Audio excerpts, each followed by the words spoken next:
There's no greater attack on civil society than the killing of human rights defenders.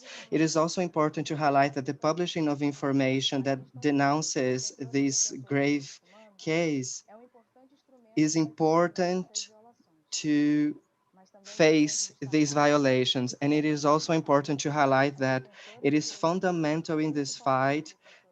Women human rights defenders, especially Black and LGBT defenders, they've been questioning daily in order to construct a better society for everyone. I'd like to ask Eshu, the Minister of Communication, for us to construct a great dialogue. And thank you so much. I'm going to pass the floor to. Muito obrigado. Buenos días, buenas tardes a Good todos morning, good afternoon, everyone. Thank you so much for the invitation from ONU Mujeres. We are very honored to be here today with my friend Alma Perez.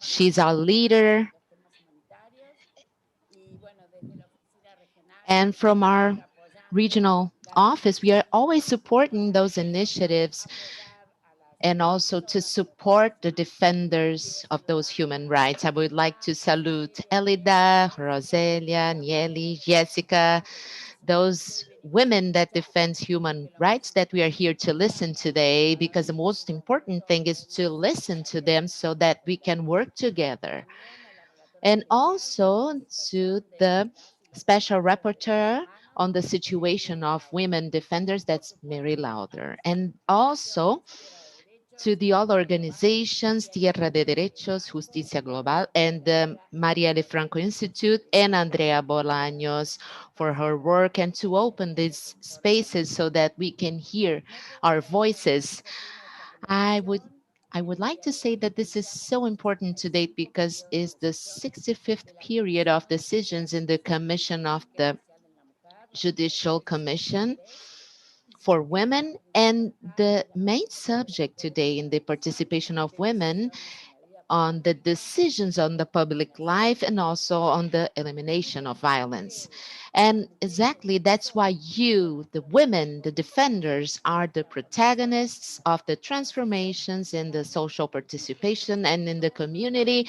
And that's why tareas every en los day espacios we are democráticos. facing uh, Sin those embargo, los desafíos struggles on women's public siguen. El lives. último But we informe do de la have Red de challenges. Organizaciones Unidas sobre On the Mujeres last y report Seguridad from the muy rapporteur of the preocupa UN, las it amenazas shows us y that the persecuciones threats a and defensoras murders de against los derechos humanos, de defenders los periodistas of en the Brasil human rights aún persisten. of those Y reporters sabemos que se han still are agravado going on, and we mediante know la that they are getting worse reducción de las medidas de because of the protección de la reduction población of the a causa measure del of protections COVID-19. because of the Yo pandemic. quisiera COVID abrir pandemic. algunas That's why I would like to claves open a few en el ideas, marco de lo que key entiendo como ideas, la situación de las so ciudadanas that rurales we can y la understand protección de las defensoras de los derechos y las the mujeres defenders of those en human nuestras rights comunidades. and the Y people esto that puede defend empezar human por rights. And I would like to pensar say y something reconocer important, how la we need to contribución de los recognize the defensores contribution of the en la defenders paz,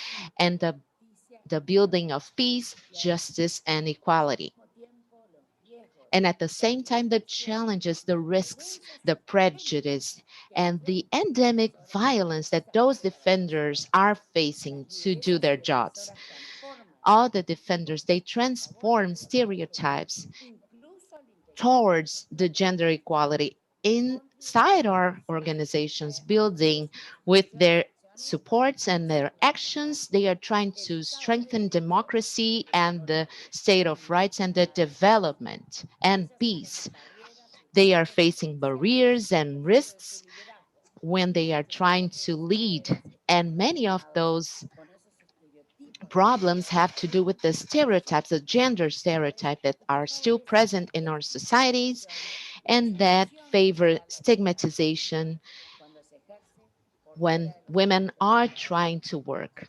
Antes de la pandemia, la Before the pandemic, seguridad de the defensores y safety defensoras of those era defenders was already a una problem. amenaza para For todos. those defenders, the Está crisis ese factor is de riesgo worse y genera impactos because of the ambientales y risks, and then salariales, they generate desplazamiento additional impact. And the mental health and emotional health, we have seen that they are so affected with every woman because they have to work and they do not get paid because they suffer violence, and it has to do a lot of with violence in their communities. The processes are also another problem, and because we have the digital gaps, and this is a problem on the rural areas, and that affects the indigenous women and Black women and disabled women. And that's why we have to support in the name of the defenders. We need to protect them so that they can take care of their lives and their leaderships. We need to do greater efforts and with public policies to create a better environment for them to work, especially on the territorial level. And we need political will and resources to do that, to keep their voices, the voices of those defenders. What do we have to do in the first place to protect their life, the life of those women, and try to support the strengthening strategies so that they can participate in a better way, centered in a collective dimension that recognizes the diversity of those defenders, because we are not the same. We have different categories. Us women have different categories. So we have to have different strategies on that fight against impunity and on the crimes against women. This is key that we do that. And we have to understand the differences between women. We need we need to prevent the stigmatization and discrimination. We have to convey the message that violence against women is unjustifiable everywhere. And finally, put women and their organizations in the center. At UN Women, we recognize their alliances, their networks, and that's why we develop a lot of initiatives in Latin America and also answered to uh, the General Secretariat callings to the Resolution 1325. Through our offices, with the support of the UN Women is really trying to work hard on the normatives to really help on the work of those defenders. In Colombia, we have the initiative Pro Defenders that has the focus to prevent and protect a better environment for them to work. And also we support the network between those defenders. And in Brazil, also with the support of the UN, we have the project Connecting Women and Defending Rights that strengthens the initiatives of those defenders and their abilities and their communications with a better focus to work. But everyone should do more. The change is coming. We have to work quickly and we have to support women and feminists with the focus to broaden their action networks. They are the ones who are going to work for a better future. That's why from UN Women, we are here supporting the commitment to help those defenders and women's rights and women's movements in Latin America. And we really want to do this in this moment of crisis. And we do want to have a better world. And we want to establish this world of equality to eliminate violence against women and discriminations. Thank you so much. And now I'm going to listen to this inspiring event. Thank you so much. Thank you. Muchas gracias, María Noel. Thank you so much, Maria Noel, for your words.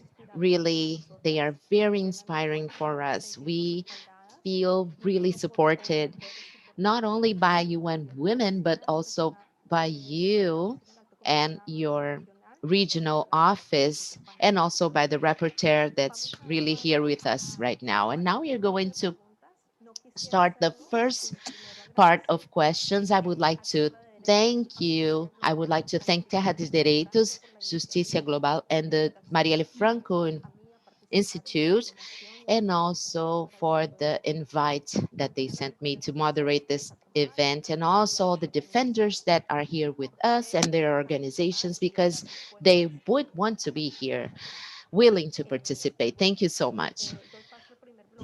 So the first block of questions, we are going to have three sections during the event. The first one is going to be a brief presentation of the contexts of violence that women are suffering, the defenders are suffering, and they are breaking grounds and trying to defend their rights or collective rights.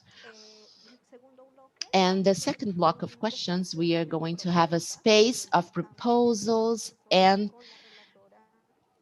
between the defenders and the rapporteur to talk about prevention measures of those violences.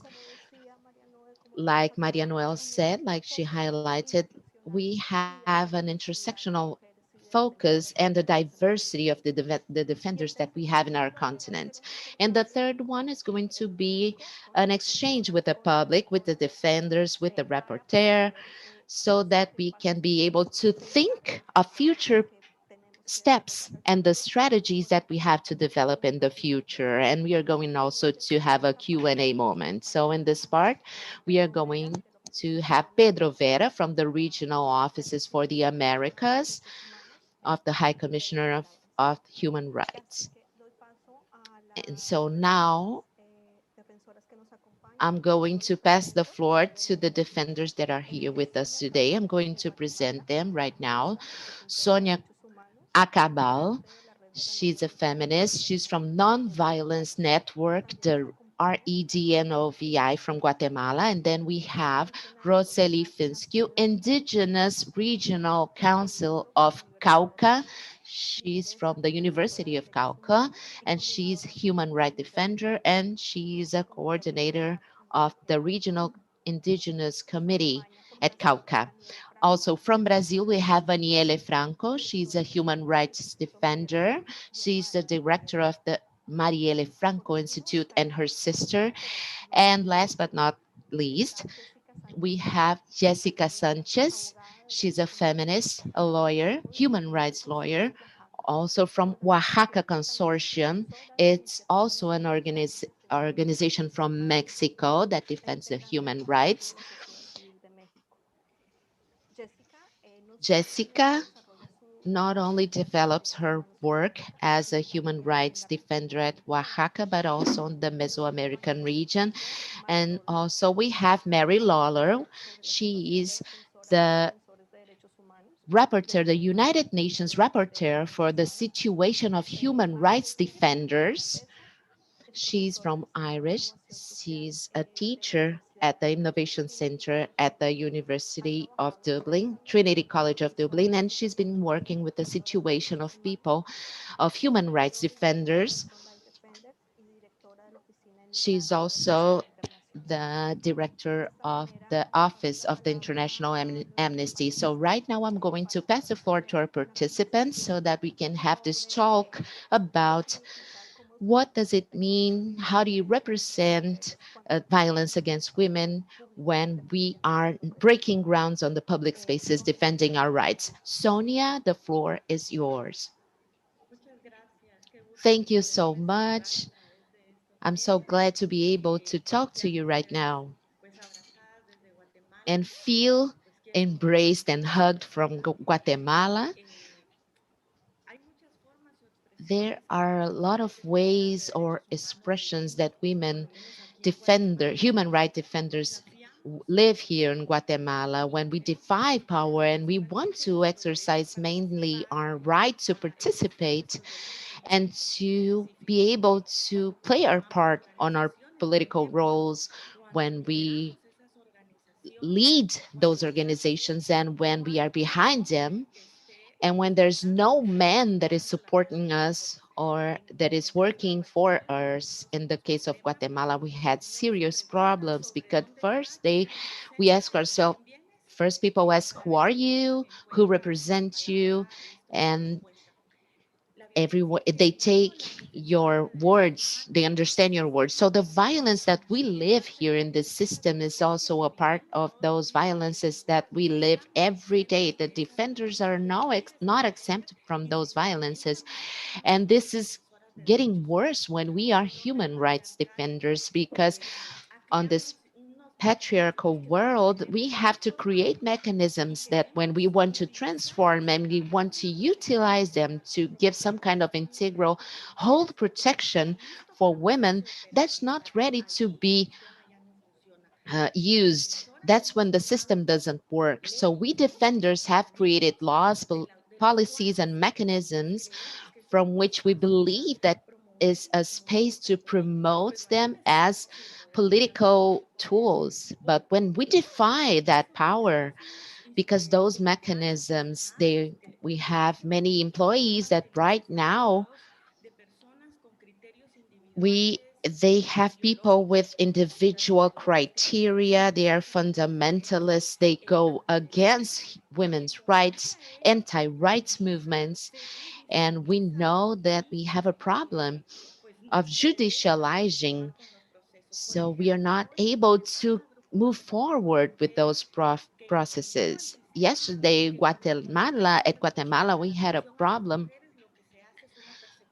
when they are political pursuing those women.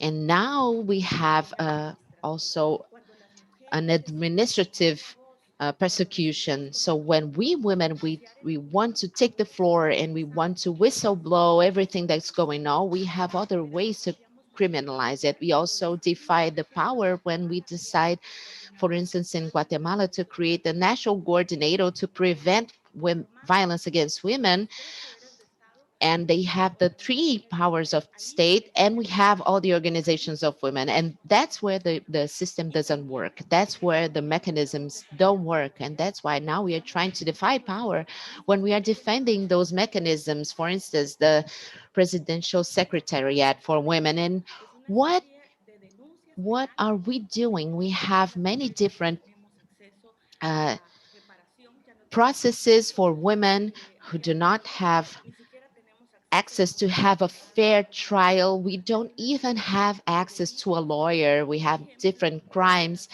like uh, natural rights. We have many different problems, and they say that we are promoting false rights, and also many different kinds of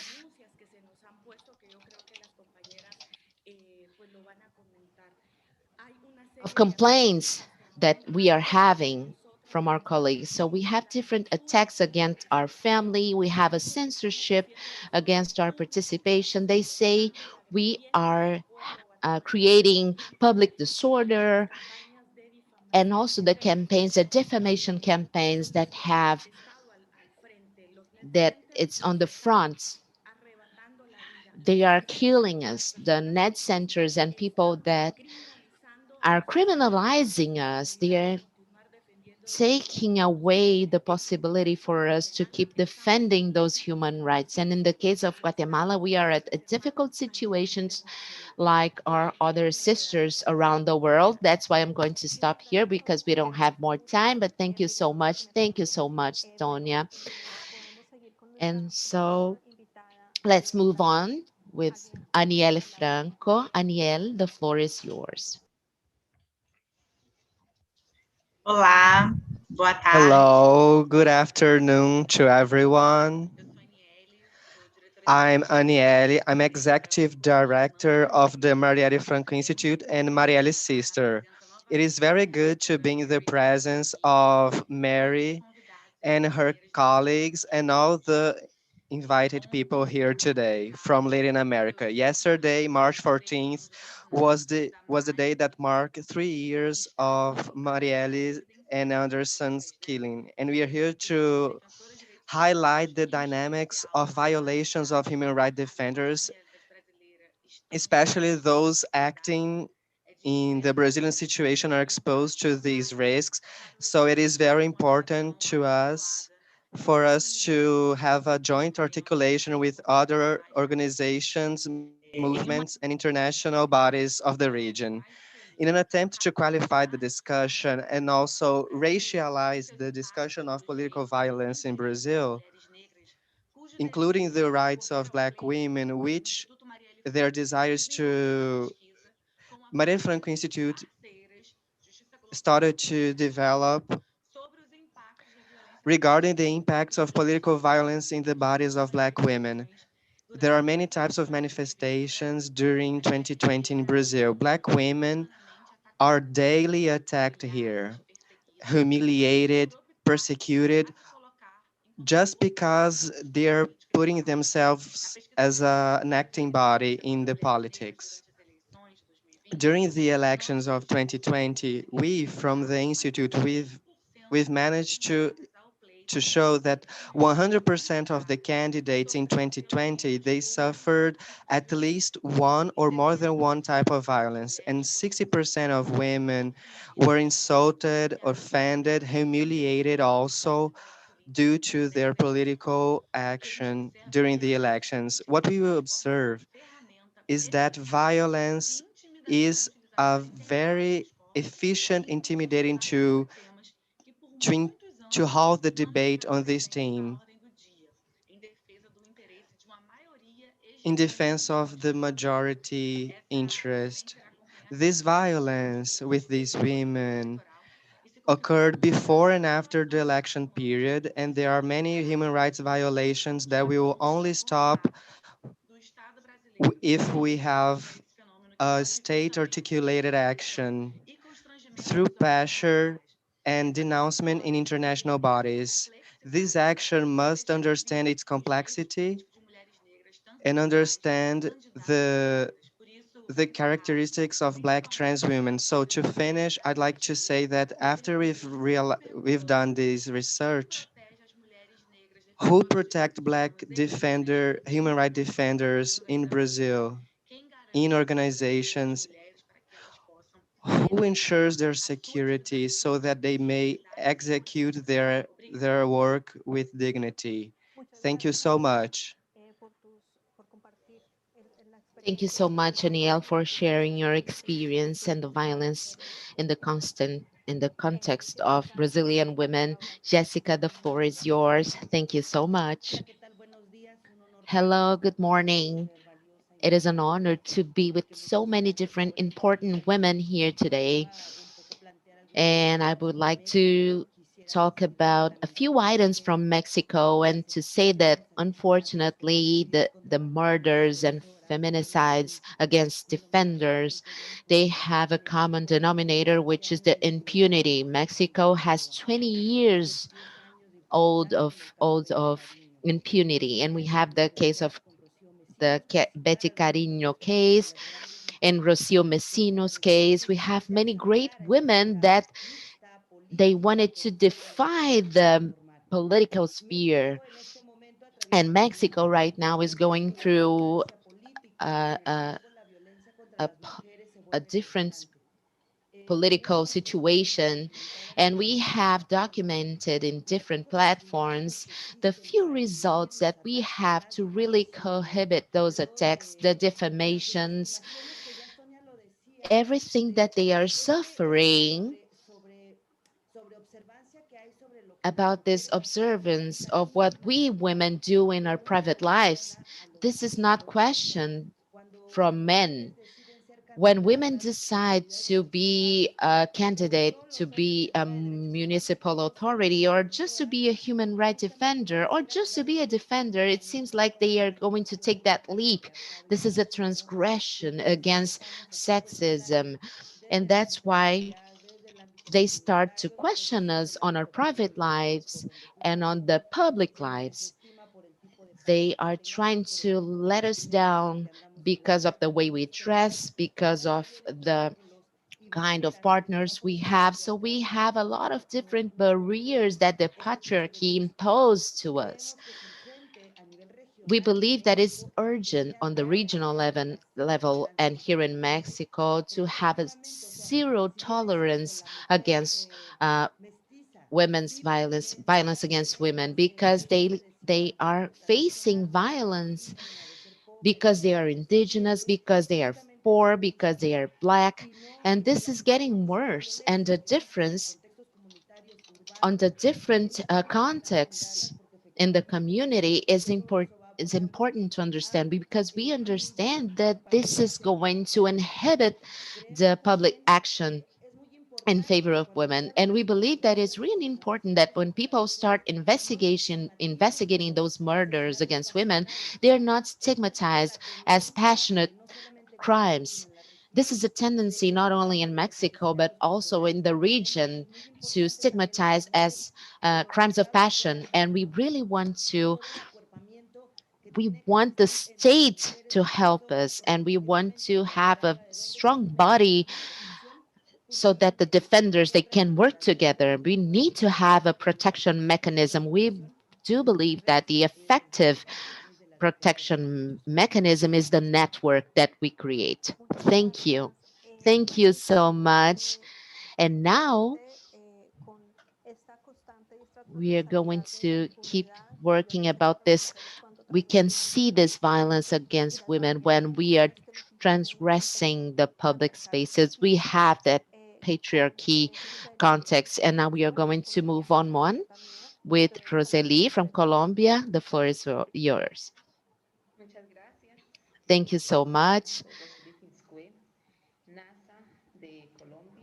Thank you so much. I'm talking from Colombia of Indigenous CRIC. We have this program, one of the organizations that is celebrating 50 years old of existence, and we are working towards defending those rights and those territories. We are also a part of the national network of women as defenders, and we are working together to move on recognizing that we are women. And this is also very important, since we do not recognize ourselves as human rights defenders and territory uh, rights. And that's hard to work with if we don't know who we are, and if we do not recognize ourselves. How are we going to work together as women? That's something else that we have to work here. And also, there's a non-acknowledgement. People are not aware of the existence and the non-protection, and also the non-support of what we work when we are at risk. And also, many people here talked about the same stuff. Like here in Colombia, we have a huge number of murders of women, and this is really hard to work with. And I'm in Cauca. It is one of the cities with the greatest um, number of murders of the defenders of human rights. And 76% of those murders are of women. And the most affected ones are the women that are indigenous. And that means a very delicate subject for indigenous women, because in this exclusion context and race bias context, we need to be leaders. And this is a huge work for us. It takes a lot of investments. And the murder of a defender is a feminicide, like the murder of Joselena Toconas, that still we do not have any kind of outcome. It's still in the open, and we have it's still going through impunity, and they think that we already have an agreement, a peace agreement that's signed, but we do not have the implementation of that agreement, because we have a problem with the armed groups, and we have the disattention of the state, which is huge. And so we need the political will It needs to happen so that we can have a uh, better budget for us to work also. What we say here is that if us women, if we recognize ourselves, if we work together, we can be other players to help build that peace, to help achieve our plans, our development plans. We need to work together as women against the non-protection of the state, and that has a special effect on indigenous women because we need to have a whole vision of the picture, because we are killing a culture, we are killing our people. And it happens a lot with young women that is now beginning to work with those leadership contexts. And of course, we are going through a lot of risks. We are being menaced by all the armed groups that are disputing those territories, and we are having our rights denied.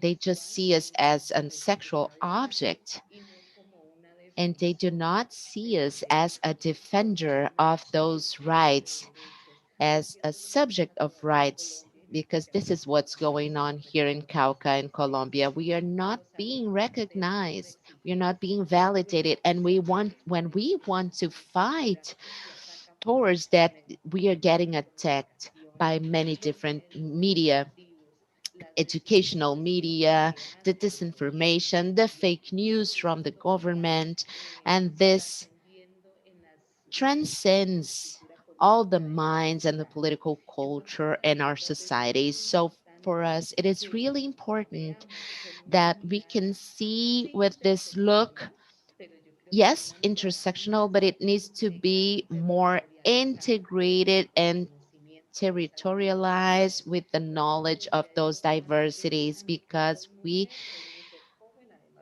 I am a woman, I am young, I am indigenous, I am from a territory, but we want to be seen from that integrality, the territorial integrality, so that we can have uh, different measures and special measures that also need to be taken place here.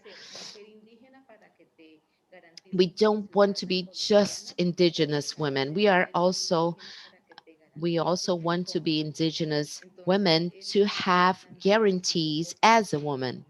So this is what we are trying to do right now in our context, because we have a lot of hopes in the agreements, especially to debate the structure also as women, and that is also risk to the indigenous people. But we have a lot of hope that the rural development, we can have a bigger implementation, because in order also to have a better protection for us indigenous women. Entonces, so this is a situation that we are facing right now. It's very delicate. Thank you. Thank you so much, Roseli, for this call for integrality, not only intersectionality, but also the integrality as a mission, and also for the indigenous people. And also your claim for the territory. We have to talk, to say that violence against women, defenders, and indigenous, it could be in a context of genocide, and also that need of being validated as indigenous women to develop protection measures to prevent violence. I would like to pass the floor to the special rapporteur to any kind of complementary comments, if you would like to say something about. So Mary, welcome. Thank you so much for being here with us. Thank you. The floor is yours. Thank you very much, everybody, for having me here. I just want to correct something in the introduction. I am not, I used to be director of Amnesty International in Ireland, and then I left to set up Frontline Defenders to focus absolutely and completely on human rights defenders, and I retired from that in 2016.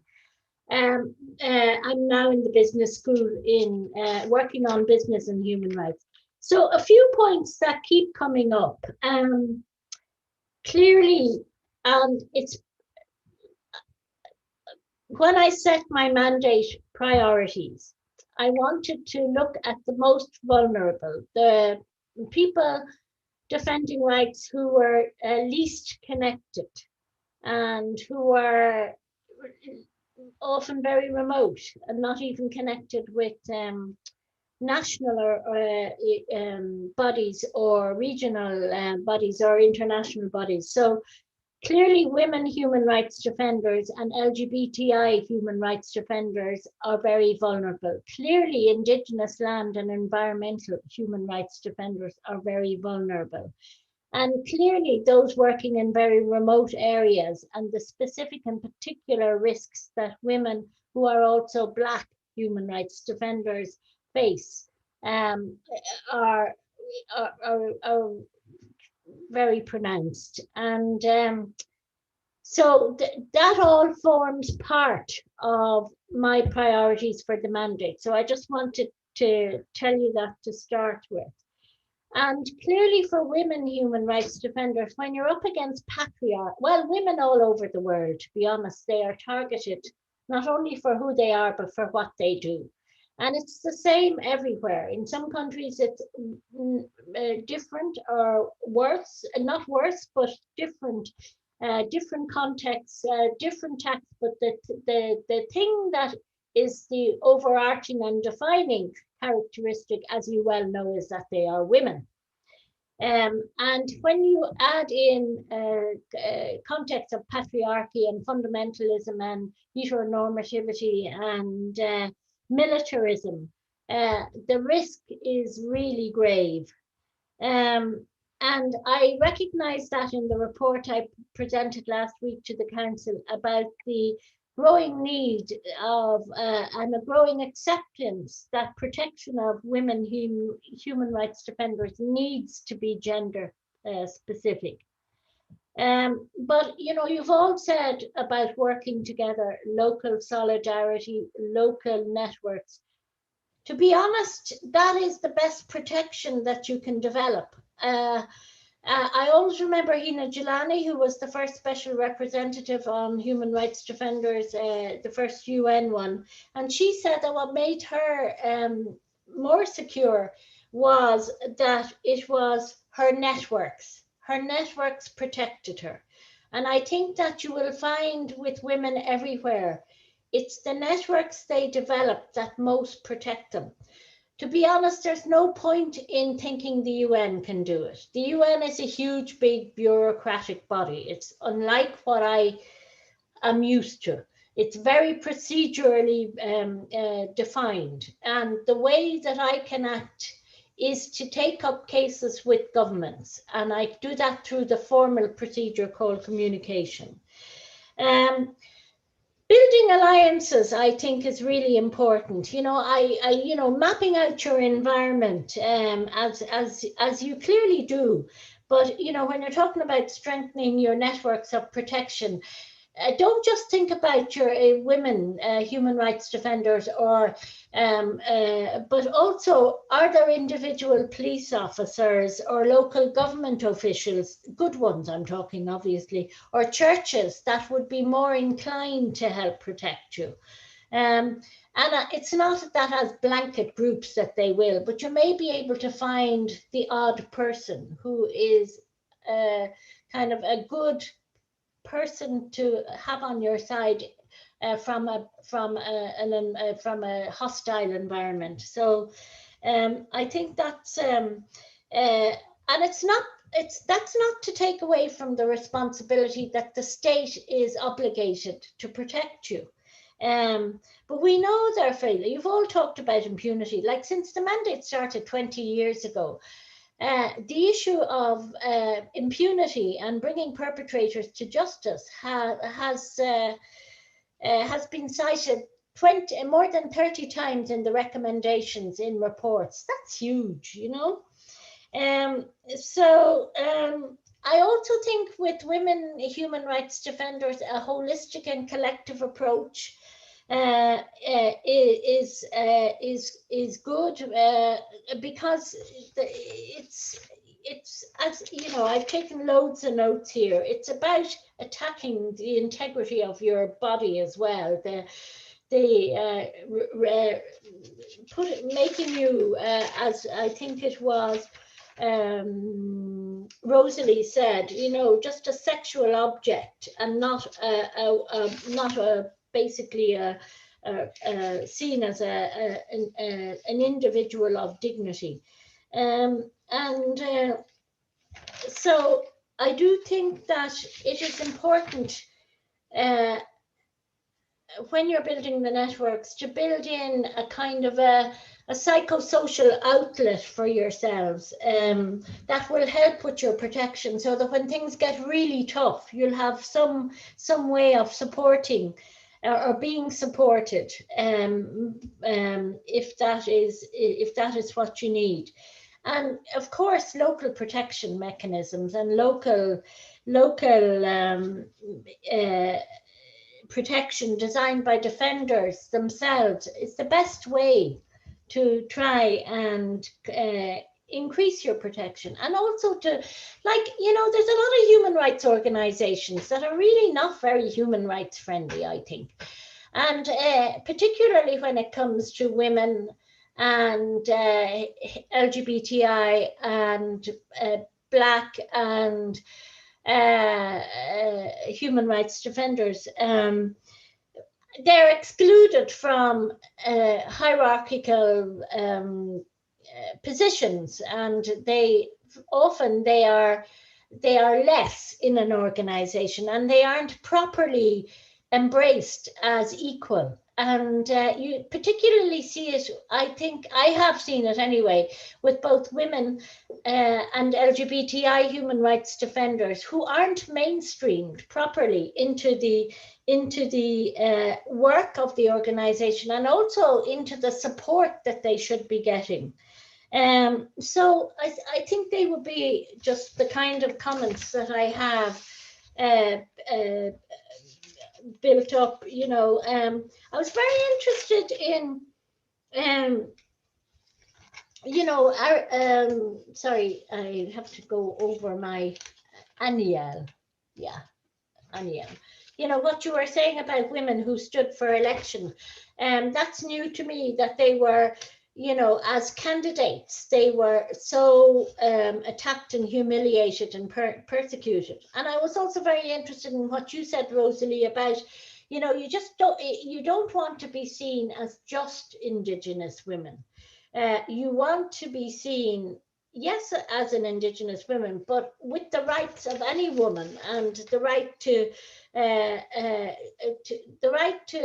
dignity as a woman. So you're not being siloed into a specific area. And then I would, if anyone has any information on women with disabilities who are human rights defenders, I would like to get that, because that's an area that I want to try and develop some work on. And there's very little out there, and I have come across very few human rights defenders who are have disabilities, who are working for the rights of the disabled. But I encourage you to, you know, send cases to the inbox, so that I can, and I am talking to governments. I mean, I am, the way it works is you have to go through the mission in Geneva. So I'm picking them off one by one, and I have spoken, for example, to the Colombian permanent mission, and also the vice president, the woman vice president in Colombia, about killings. And also I have spoken to a Mexican. And so I'm making my way through different countries in order to try and influence in a small way. I see myself as a bridge between defenders and trying to give their information to governments, and trying to persuade governments to act to protect human rights defenders and see them as allies and recognize them publicly and have that political will that somebody said is missing. So I leave it at that, and I'll put on my listening ear again.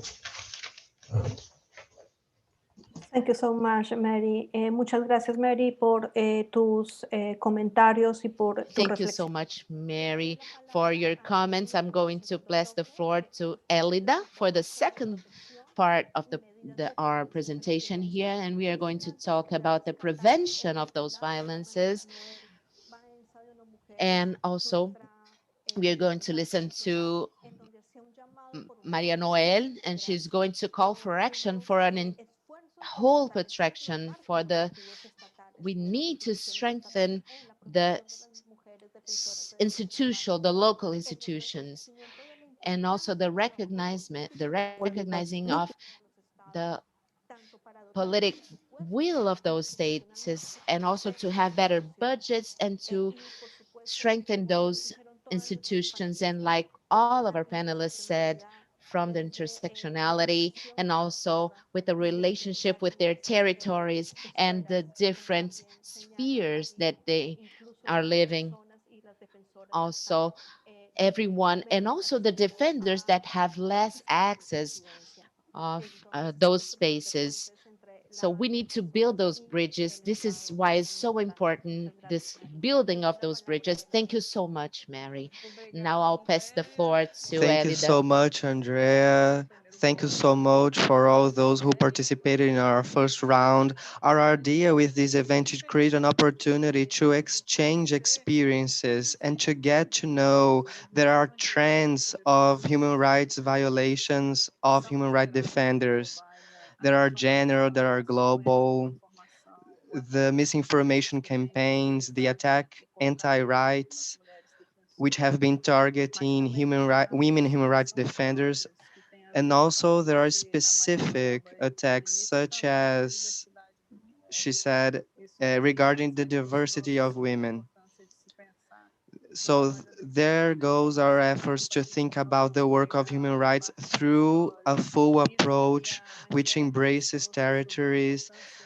What Aniele talked about regarding the importance of discussing racism, these are elements that are vary because there are diverse women who are working and suffering retaliation because of it.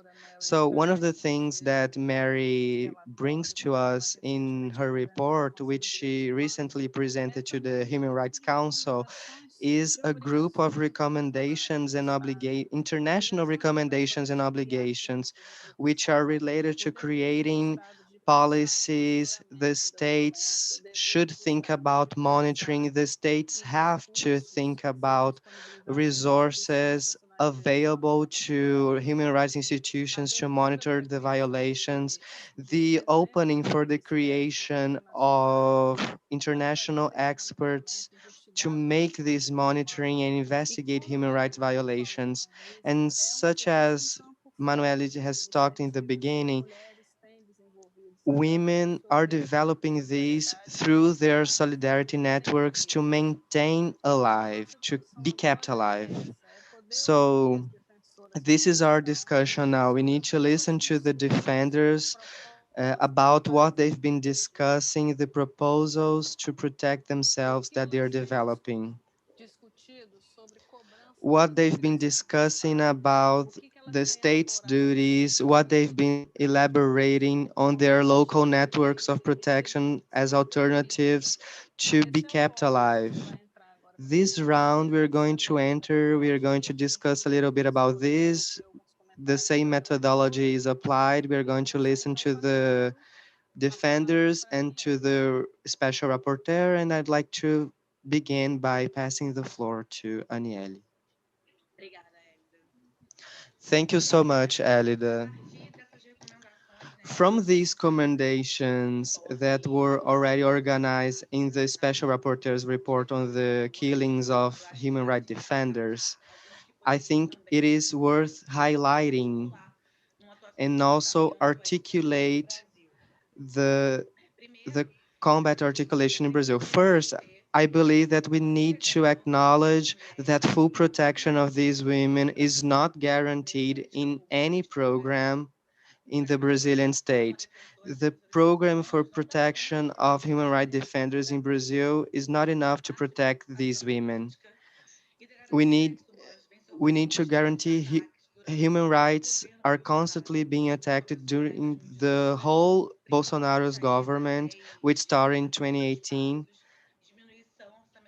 We need to they reduce their budget, which caused process of inefficiencies in the protection policies in many sectors, and many states don't have these protection, and there is no specific protocol for the representatives. Political parties, they need to advance a lot to guarantee these responses. They have the obligation to follow the defenders. Debates, political resources are necessary for us to not have new Marielles here in Brazil or somewhere else in the world. Such these black women activists for human rights, they need to have specific psychological and financial conditions for their trajectory in human rights and for politics in the Brazilian scenario. We need to ensure an adequate scenario for these defenders who work jointly with the reportership in the communication with the Brazilian state, asking for a diagnostic for the existing mechanisms. I believe that we need to advance in the international complaint and obligation because this may put these women in highlight in the international scenario.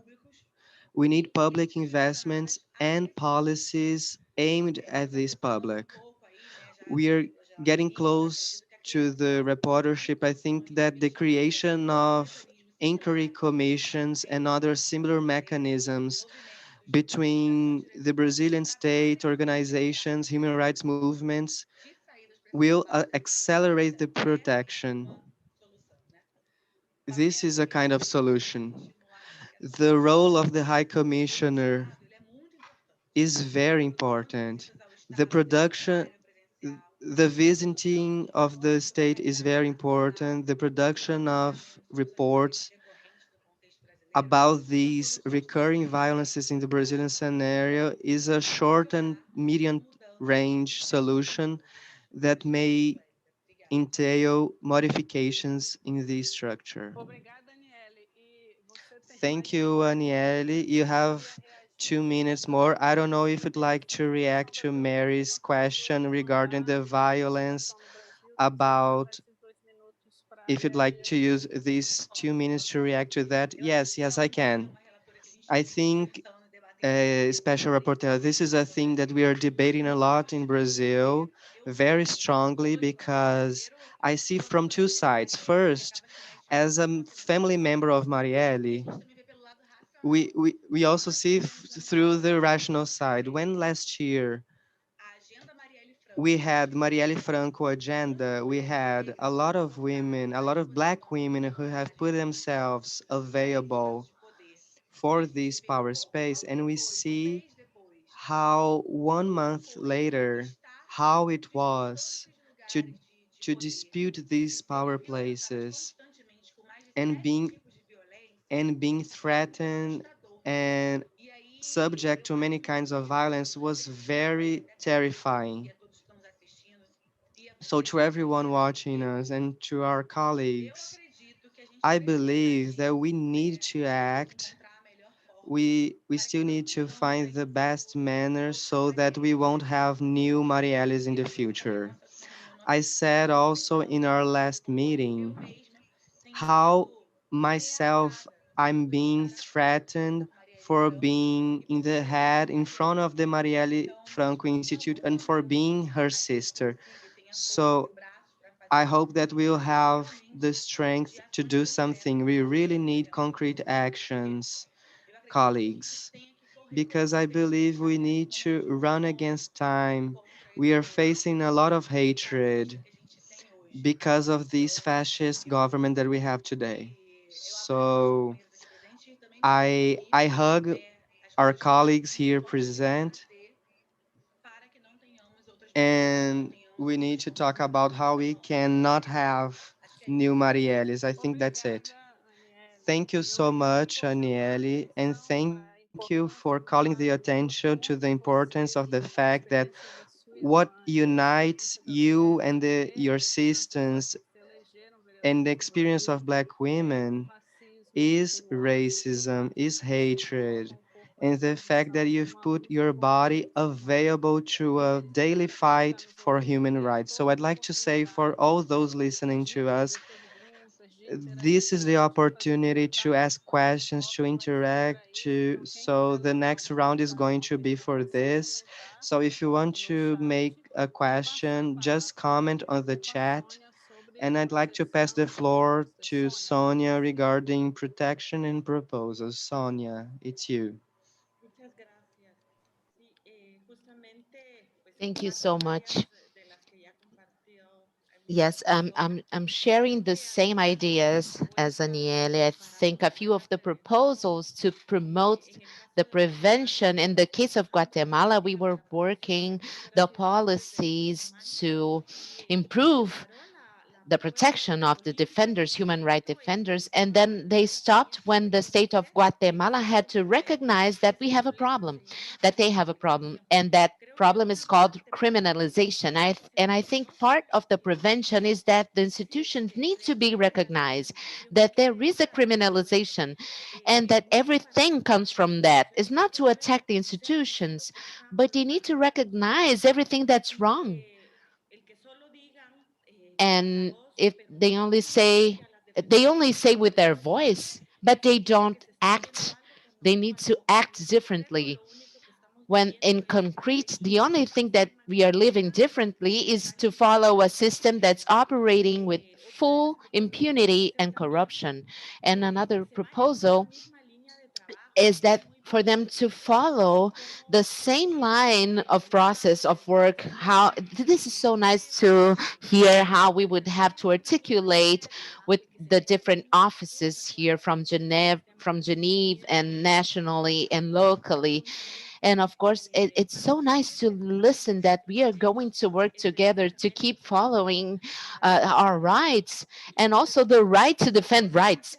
And when we really need to feel recognized. We need people to recognize the work that we do. We need them to recognize that we work for a reason and that we are defending women's rights, human rights in general, and we do that with a passion and a conviction, and they have a positive impact in society. And we are not trying to we are trying to defend ourselves from the hate speeches.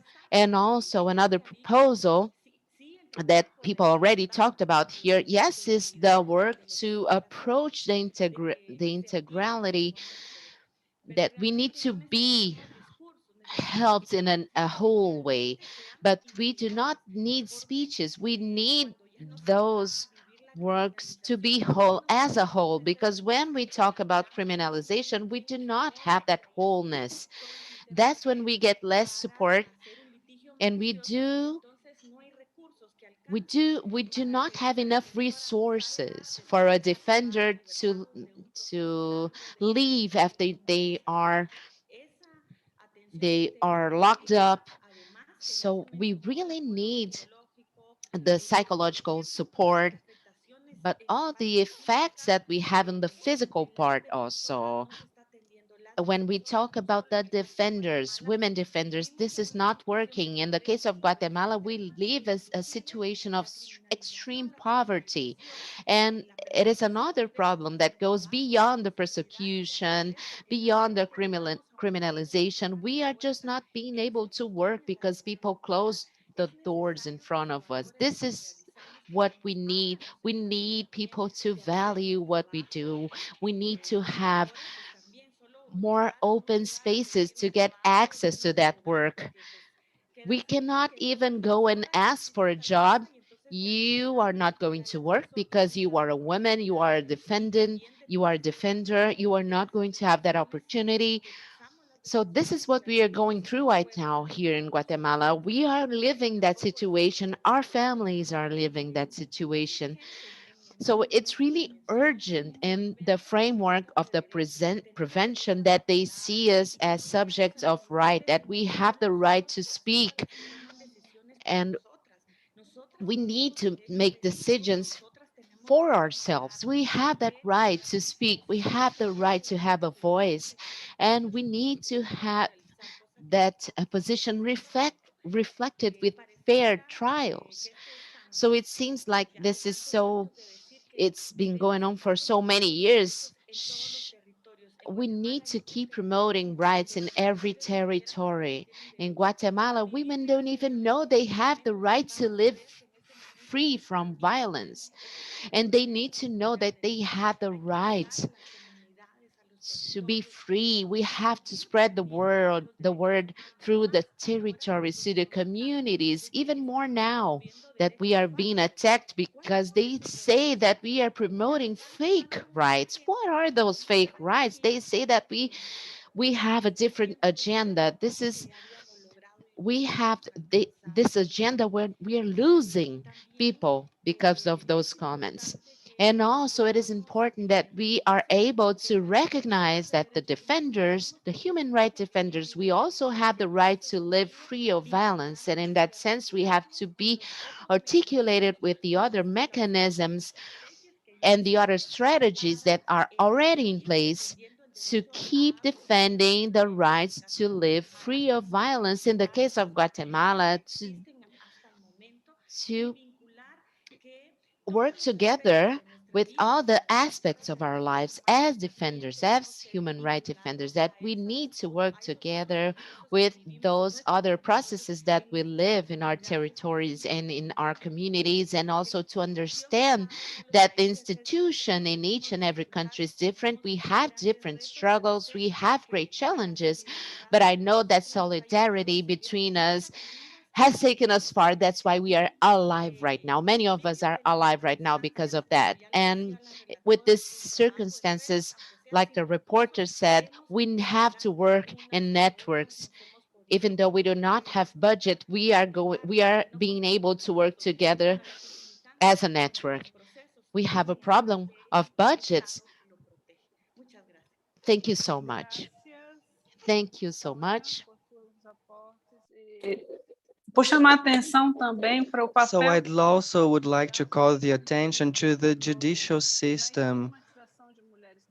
The judicial system has a role in the defamation of women. So we are talking about the importance of international networks with international offices of human rights. So now we are going to listen to Jessica, which is ready. Jessica. Del informe de la relatora me First of all, I would like to salute the recommendations on the report that Mary said, the report that talks about to recognize the work of the defenders and their territories, because I do believe that in the region we have a problem here, and we are suffering attacks from those people who are being defended. And also this part where they talked a lot about today, which is to promote investigation and the transparency of those investigations when women defenders are killed. It is important to say that because that's an action. This is very systematic on the international level. So we need to understand how the states can guarantee those mechanisms to end that menace, to end that criminalization. And this is going to culminate in those murders. This is why we are so pleased with the recommendations that talks about the creation of similar mechanisms to investigate the murder of those human rights defenders. I do believe that we have an important voice with that report, and I think this is going to be important in the future, how we can have specific reports regarding those attacks and the impacts that they have. Like she said, the psychological effect and the demand of that justice, this is really important.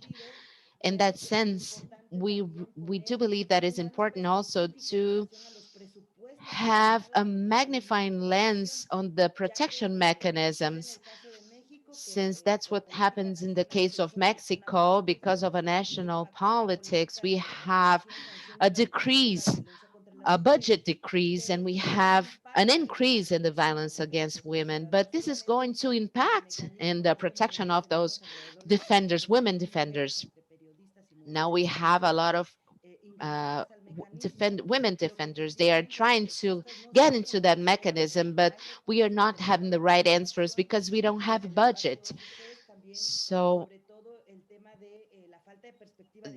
we do not have a gender perspective to the implementation of measures and to have an assessment of those risks. And we need follow-up mechanisms, and we need that to allow the states to really be accountable for uh, giving those reports in the long term. And we also think it's important because now we have this pandemic. We have to have virtual missions, online missions to access those recommendations. But this situation, we do believe this is a moment of opportunity with this report that we have from the UN. And I do believe that we can have a lot of different views, and we have to have we need to have better views of those attacks, of those defenders, and how we can also access the impact that is not only going on with the work of those defenders, but also the impact of those attacks that they suffer on social media. So we do believe that in the region, we still have a lot of work to do. We had to reactivate an important mandate from the states, the gender perspective, the intersectional approach is important. Thank you, Jessica. Thank you for making this relation between the monitoring of local policies for protection. The Brazilian and the Mexican case show us that we need the monitoring and in a higher degree, and how this is not being attained, gender perspectives and dimensional perspectives, such as Rosélia brought us. So now we're going to pass the floor to Rosélia and listen to some of her proposals and considerations. Rosélia. Thank you so much. With all my fellow sisters, I have the same ideas, and we are here really celebrating this report. We are really happy to work together, and I think it's really important to have a revision of the public policies, and it's really important to analyze the main causes and the deep causes. And we do want to have that follow-up, a more specific follow-up with everything that has to do with the territories and the visions of territories also, and the models, the economic models, that many defenders, they are defenders of women defenders, and they defend territories because we are fighting for that, because in our region, we have this social political situation, and we have different visions, and sometimes they confront our visions, and that represents a risk for us. And also, we have the situation of the patriarchy, and it is very excluding. And here in Colombia, we are suffering from that. And we would like for you to pay attention on those issues that I just talked about. but we have the implementation of any kind of process here in Colombia is very slow. So we really need help to implement those actions here. Not only, we don't want to have only pilot projects, we do want projects that are going to be implemented at the end of the day, and especially on the cities and on the territories that have a higher risks, because those are more vulnerable cities, and those are more vulnerable women. And also, we would like to insist from the states if the recommendation to create a follow-up mechanism, but also with, we want that a knowledge of those defenders, we want it to be we want to have more resources, because the state should promote and protect those rights and strengthen those organizations. So we need really to have a guarantee of the organizational processes, so that we can have a stronger society, stronger women, and we can be able to fight against those risks and menaces. We have a lot of militarization in the case of Colombia, not only in Cauca, but also in our entire country. So we always have to worry about the militarization. When I say I am an indigenous woman, I am instantly say that I am going through a huge risk. So in this context, it's really important to revise implementation to prevent that. And on those prevention exercises, we really want to recognize what is already taking place. In the case of the indigenous peoples, we have been working a lot to prevent our ancestrality, the spirituality that has to do with the territory. I think this is what is keeping us alive. We have many defenders that are suffering, but the state is not assuming their protection. So who is keeping us alive is our spirituality in our territories and our ancestry. This is what keeps us harmonized. This is what keeps us doing these practices, that keeps our spirits up and that save us from all those risks. And of course, this is, I'm talking about this collective way. And I recognize here that we are developing a huge experience here, because what we want to do from ourselves, for ourselves, is to awake those um, ancestry knowledges that we have, because we are losing that cultural part in our territories, also with our languages, because all the medias, they speak in Spanish. And when they speak Spanish, they demotivate the new generation to learn the ancestry languages that we as indigenous people have. We do not want to lose that knowledge. This is really cultural.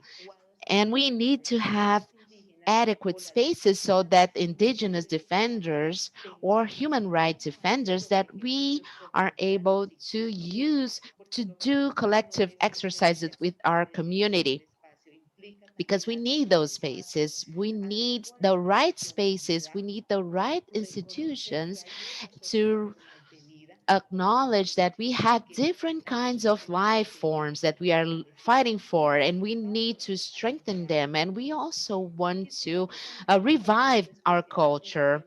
And I would like to ask you a special attention on the implementation on different measures for women and their diversity, but on the political participation and the protection of us, of ourselves here.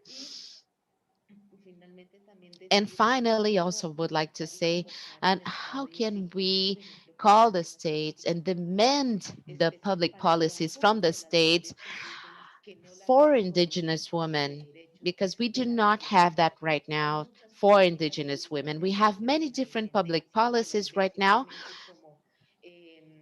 but we need them to see us. They only see us as vulnerable people. They don't see us as, they don't see the richness of our culture, the richness of us as indigenous women. And we really need access to justice. This is really important to us. Indigenous women or non-indigenous women, we have a problem with the access of justice. When we suffer risks and menaces, we have a lot of problems, because when we go to the external ordinary justice, this doesn't work for us. And finally, women are going to give up on demanding that justice. They just give up because they know this is not going to work for them. So we do need better access to the justice system here to guarantee our rights. And this is this is important for us, for indigenous women and non-indigenous women. We need to have access to justice. And finally, we would like to invite Mary Lawlor to come in a mission here in Cauca, in Colombia, so that you can see on first hand this reality that we are living.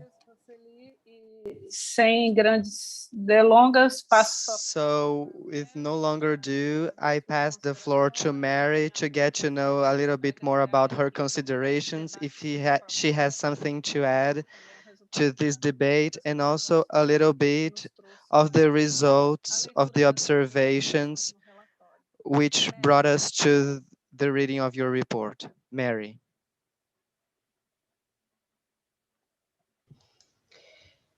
I don't really have any more to say. I mean, I agree with you. It's not as if you don't know what needs to be done, or I don't know what needs to be done, but it's the doing it that's the problem, because we're up against such difficulties. But you know, I started this work in the 70s, and you know, a lot of Latin America at that time was military dictatorships, and you see that bit by bit, just human rights defenders, they don't go away, and bit by bit, justice is built, and you're doing that. It's taking a long time, and it will take a long time, and it will never be perfect, as we all know. No country is perfect, but you just have to keep persisting. And I know the risks are really awful. I have to go to another meeting now, but I was just at a meeting in with women human rights defenders in Afghanistan, and they're being killed every day. So I can't really offer you any magic solution. All I can do is the one thing I have now that I didn't have when I was in an NGO is that I have more access to governments. It doesn't mean they listen to you any more than they did if you're in an NGO, but what it does mean is they feel they have to listen to you. So what I am trying to do is to be very clear about the definition of a human rights defender, be very clear about political will, be very clear about valuing and recognizing and giving credibility publicly to the work of human rights defender. Those key messages in an effort to, and then raising cases with them, in an effort to try and push the narrative forward. And also, obviously, the particular position that women human rights defenders and LGBTI defenders and ethnic minorities face. So, but that it's a long, slow work, and we're all in it together. And to be honest, you know, we just all have to keep pushing at it. Except you are the people taking the risk, and you are the people that will eventually bring about change. So I need to thank you very much, and I think, yeah, I have 2 minutes. Obrigada, Mary, por sua disposição e também por... Thank you so much, Mary, for your availability and for the solidarity of putting yourself available and the access that your work post allows to add to the struggle that we know that is very difficult and doesn't have a magic solution, just as you said. I'd like to thank you for the availability. And I don't know if someone else would like to bring something else to Mary. If yes, so please turn on your microphone. Hola, yo quisiera, es que mientras estaban en las presentaciones hubo una pregunta específica para Mari I have que a specific quería question for Mary. aprovechar a hacerla y es, I would like to ask now. ¿existe realmente Is- un debilitamiento de is los there really mecanismos internacionales de a protección de problem with derechos the humanos? mechanism, the international mechanisms of human Si es rights? así, ¿qué caminos podemos hacer para And fortalecer? if it is so, what paths can we do to really strengthen those mechanisms? Are they really Fortalecerlos y weakening para right now? asegurar la vida de los Just to defensores. guarantee life. Sorry, there is a problem with mechanisms, and there isn't really much you can do because, for example, there's one person working on the human rights defenders mandate, and I'm fundraising, but I'm not allowed to do anything outside of Geneva to do with officially, you know, so it's very difficult. But I have to go. I'm really sorry. I'm speaking now in another meeting, so you'll have to forgive me. And thank you. Bye. Obrigada, Mary. Vamos agora ouvir... Thank you, Mary. Now we're going to listen to Pedro Vara, which is an assistant for the regional office of human rights. Pedro, do you listen to us? Are you able to speak?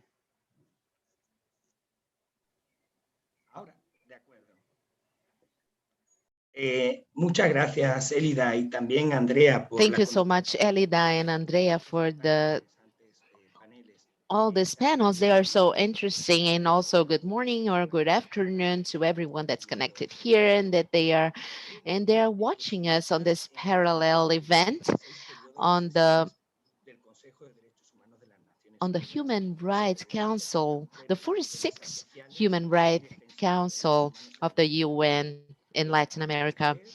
I would like to thank in a special way how Terra de Direitos is doing this and the Marielle Franco Institute, because you are working together also with the indigenous of Cauca, Oaxaca Consortium in Mexico. And also I would like to thank the presence of Miss Mary Lawlor, the special reporter from UN, and all the human rights defenders, all the panels from you guys, from you girls, from Anieli, Jessica, Joseli. Of course, they are clear examples of the violence against women and the human rights defenders and leaders in Latin America. And like you said, it calls for the attention of those special situations because this is a violence concept and is a structural violence that's structuralized in the society in patriarchy systems and heteronormative structures. So this is why violence is still the main problem for the fundamental freedoms and human rights. We have an instrumentalization of violence. And at the same time, and we have been saying that during all the panelists have been saying that at the same time, this instrumentalization of violence subjectifies those women as a desirable body, just a desirable body, to silence the voices of the human rights defenders. So that's why I can see you have different possibilities to claim your rights. And I have been listening to you in this parallel event, and I just want to share a few thoughts that come from your interventions here. The special report in about the situation of the human rights defenders, they define those situations as any other person independent apart from their gender or sex that work on defending the rights of women or in gender issues. So this is something important because other people that are not necessarily women, they can also enjoy a fairer society free of violence where men also can work along with this cause, because we all men can be activists and feminists to have these structural changes. And on the other hand, the women defenders, as we already know, they are subject to the same risks and the same kinds of risks that any other human rights person, but as women, they are they suffer specific gender violence, and they are particularly exposed to those violences and those threats. And for sure, like all of you have said here today, we have a different impact on the human rights that are women and are defenders. So the reasons of those attacks, they are very complex, and they depend, as you all have said, on the specific context that you work in, from your communities, your territories. And like we have listened here, this work of the women defenders, it is developed in a context of very sexist, patriarch, and heteronormative societies where we have different stereotypes, negative stereotypes that are so rooted. So effectively, women are not a group, a hegemonic group, and we have different stereotypes. We have multiple stereotypes that has to do with race, indigenous, a black, age. It doesn't matter. We have different aspects, or even disabled. We have different aspects of those people that are attacked because of their gender or gender identity that defies the heteronormative that's existent in that region, and unfortunately in the entire planet. That's why it is so important to identify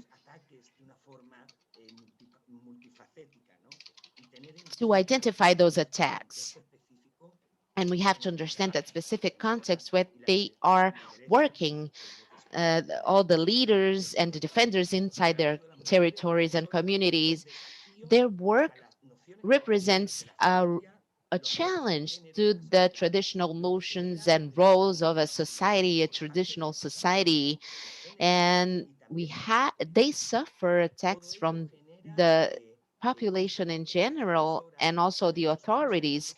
So those defenders, they are object of ostracism and stigmatization from political groups, local groups, community groups, religious groups. They are considered a menace to religion, honor, and community. That's why all their work and their efforts to achieve also makes them a target for attacks. And also, their families become a target of those violences and threats. And they want those offenders to stop their work. They suffer more risks to suffer certain forms of violence. And that's why it's so hard for them, because it's worse for them than for men. This is why we need to recognize and validate those challenges to really strengthen those protection mechanisms locally and internationally.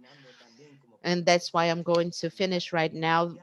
This has to be the main responsibility from the state. They need to give answers to those claims, and they need to promote an effective protection to really end attacks towards women because of their differences, and also to the women defenders of human rights, and also to really defend the families of those defenders. Although the situation is far away from perfect,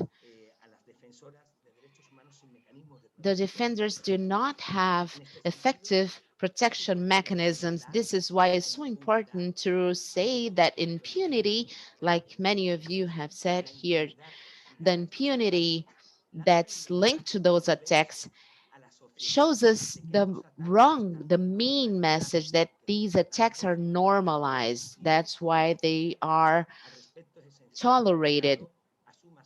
So the state needs to be accountable for there and for that. And the national protection mechanisms needs to investigate right now the threats, the menaces, the violences, and other abuses that have been taking place by state agents and non-state agents. I have a lot of proposals regarding what are the mechanisms, and I also talked about a few ideas that you talked about. We need to understand the different contexts and different groups and your different communities and territories. We need to have this approach, and we have to take into account and understand who are those those who have those rights, and we have to understand the intersection of the discrimination. So it is important to understand that those mechanisms are going to guarantee the active participation of the civil society and women's organizations and activists. We need to have effective mechanisms that can have the necessary budgets to make sure they are going to protect the women that are defenders and also their families. And also, we need these mechanisms to fight the impunity, and they need to operate from a whole vision to work through prevention, judgment, sanction, and another important element towards the guarantees of non-repetition. These are patterns, these are standards from the optic of the states. From our offices here, from the High Commissioner here of the UN for the Human Rights, we are going to be supporting this mandate of the rapporteur, special rapporteur, and the human rights defenders. We are going to keep working with the people's defenders of human rights, and we are going to give visibility to this issue.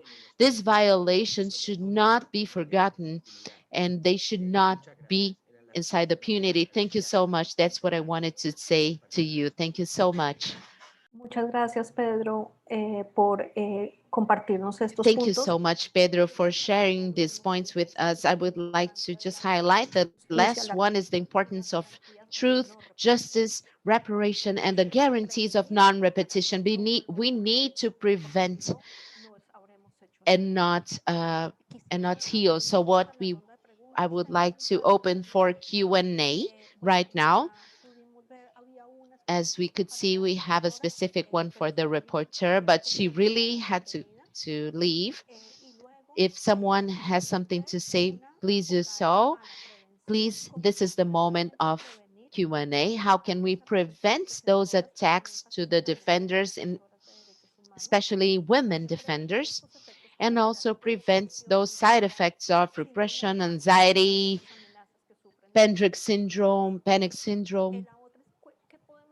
And the other one is, what can we do as Latin America? What can we do as a whole, as Latin America? And something else that's really pertinent that I think is important, and it has to do with the first one. If the organizations have documented psychosocial impacts of the systematic violence that those defenders go through, and if you have good practices to develop, focusing that they could be considered torture. I would like to pass the floor to the defenders now. If you we now, I would like to really ask you to be really, really straight on your answers and answer really rapidly because we do not have a lot of time right now. So you can turn your mics or raise your hand. Hello. Yes, I would like to strengthen those mechanisms to go through the collective systems of the defenders. Because if we are not recognized, there's no way we can dialogue with anyone. We need to have a better dialogue. So uh, what we need to really understand is we have to be recognized locally.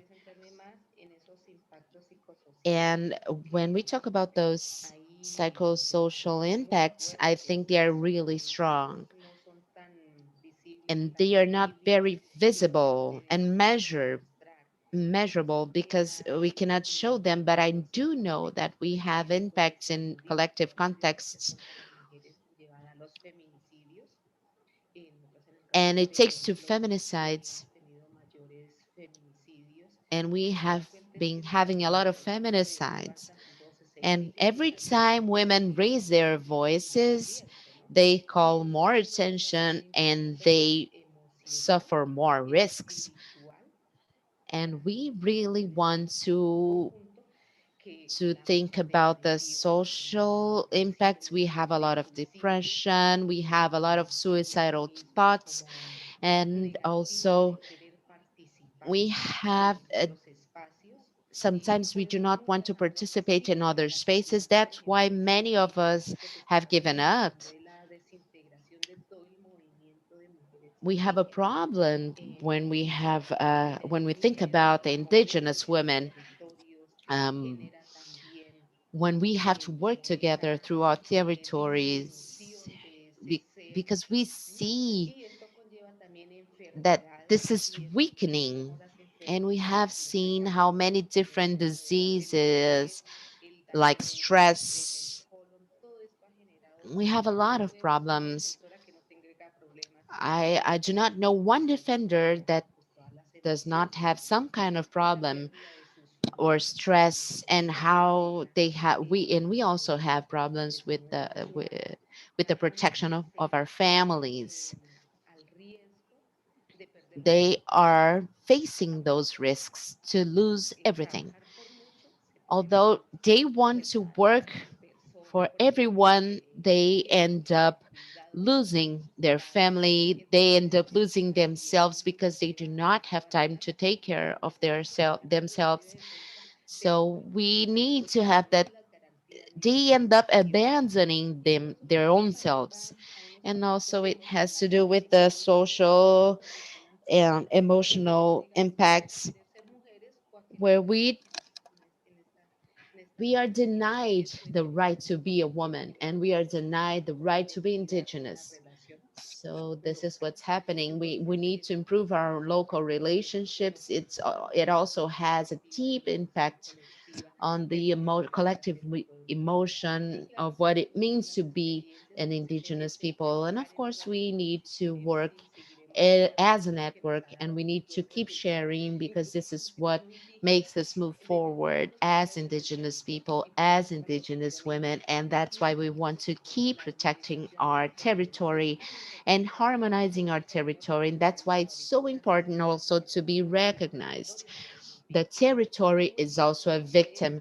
And that's why the feminist territory, we can see how the feminist bread gaps are the most affected ones, and that's why it has an impact not only with indigenous people but also with an entire society that is living right now, because this is something structural.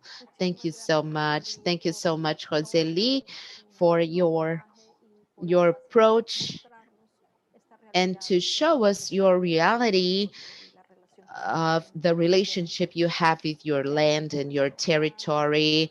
Anyone else would like to say something? Would you like, Jessica? Yes, sure.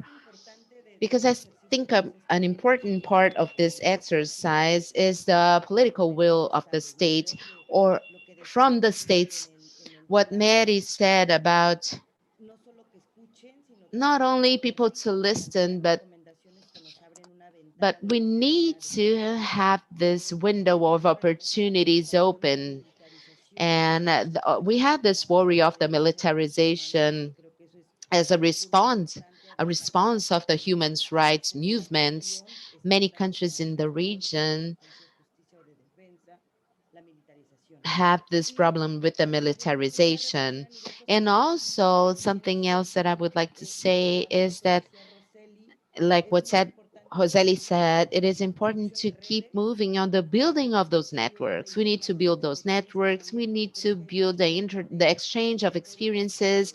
We still have a lot to learn from everything that surrounds the collective protection, the feminist, the self-care, self-protection, to have this feminist approach on the protection of those women defenders.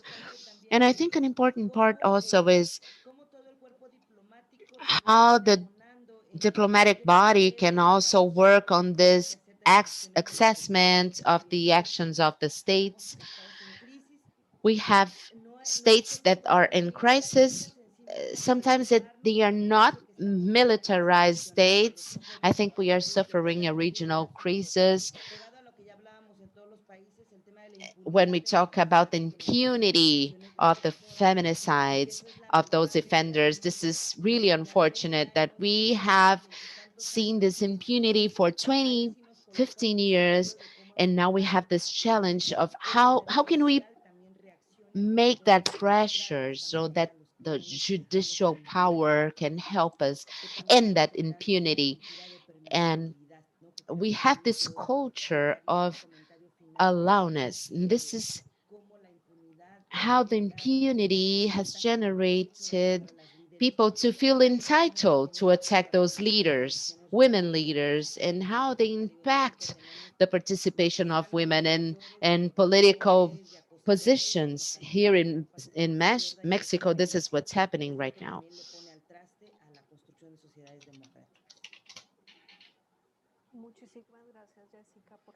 Thank you so much, Jessica, for talking about this impunity point, Sonia.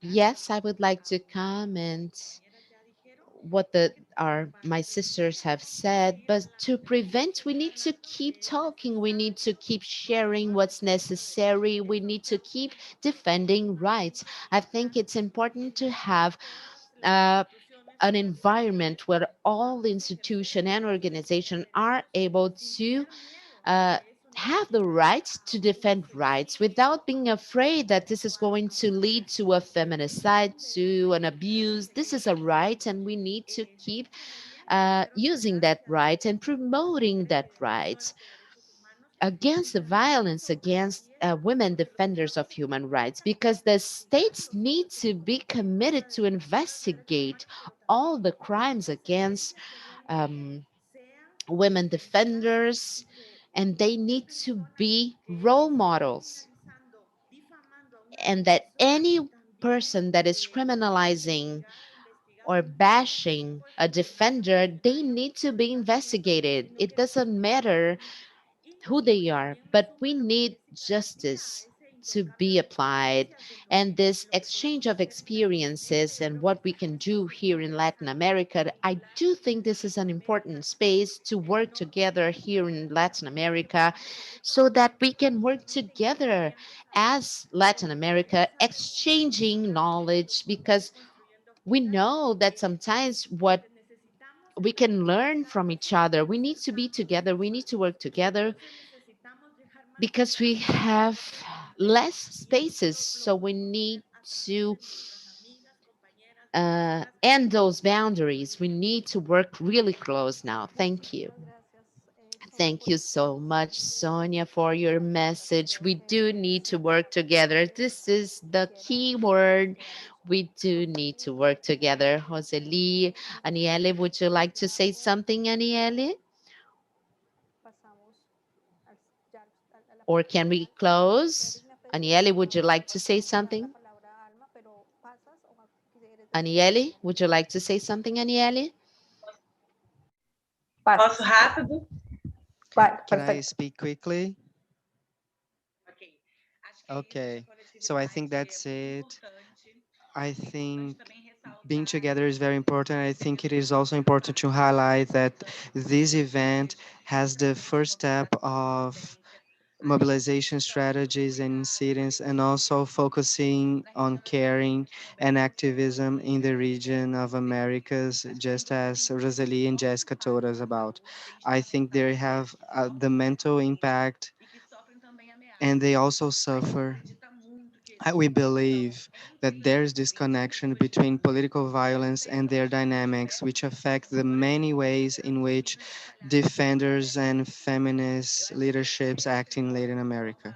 So I think we need to look at this with a broadening view, and also tools for us to keep acting on this local context. I think we need, our goal now is to advance so that measures be adopted by states so that they have accountability, and also we keep following up on cases of violence against transsexual Black Indigenous women so that we may be able to respond to these women and their families. So, colleagues, about the case of my sister, I'd like to suggest the reportership, and also, since she has already left, to Pedro, a creation of an international task force to monitor and pressure the state regarding Marielle's case, and also reinforce the importance of this reportership and suggest a working in partnership with other reporterships, the special reportership on executive, but also other human rights defenders in all and every region in Latin America. So I think that to finish, the government's pressure is essential to guarantee the protection of human rights defenders, transsexual women, and transsexual women who are living on death threats. International action, organized international action may help to articulate public policies seeking to stop the of transsexual, travesti, and Black women in these institutional politics of human rights fight in general. So I'd like to thank a lot for the space once again, and thank you so much, everyone. Thank you so much, Aniele, for your words. And now I pass the floor to Alma Perez. She is a coordinator of the regional offices of Panama for the UN. And then after Alma, we are going to close the event. Thank you so much for being here with us. Thank you so much. Thank you so much, Andrea. Can you hear me? Thank you really much to all of you, not only for today, but for the work, your daily work on your communities, because that's where we make things right. And that's where we are suffering. That's when we are in danger. I would like to talk about three key elements that you have talked about today, which is the networks. The networks, they save lives. I'm sure this is going to contribute the protection of those women in regions that are of hard access. They have a problem with access from those remote regions. So this is so important for us. I think this is a fundamental part to move on. This is the first one. The second one is this network, those mechanisms, the protection mechanisms cannot come along. They cannot come alone. We cannot keep talking about protection and not make a pressure on the obligations of the state. The state needs to be accountable for, they need to be accountable for the actions with those actions of the defenders, but particularly and the concrete transformation of the normative frameworks that are here in Latin America and on the concrete realities of these women. This is, we need to demand that the normative elements, the tools that we have, the mechanisms that we have, they are took place here. So the third element is the voice and the work of the rapporteur. Of course we have a voice, but we have to open those spaces and have a coherence to receive that message and act according to it. This is why this is key and fundamental to everyone that's here listening. We all have a defender next to us in our house, in our home, in our neighborhood, in our school, in the university, on our works. So we need to open the spaces to those defenders. I know, I understand the idea to work defenders, male and female defenders, but like all the historic discriminations that women suffer, we need to understand that when we lose a female defender, we lose a piece of our community. So we have to open spaces to their voices. We need to protect them on our daily lives while we are moving on with the demands for our rights and strengthening the spaces of articulation that are so important right now. We need, thank you so much, Andrea, for your space. Thank you so much.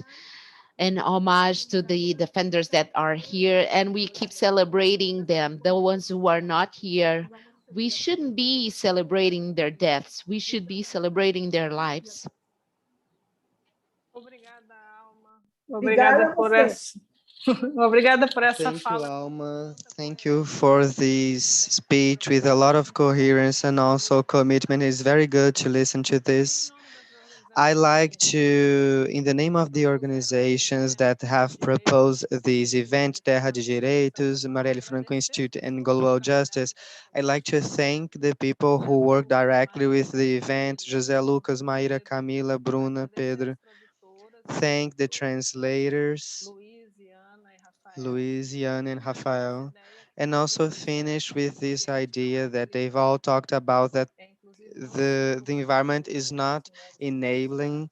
It's very damaging to women human rights defenders in many cases. We have a lot to do, but we can do it together. So that's the main message of this event. So thank you so much. And we finish here. Tchau. Chao.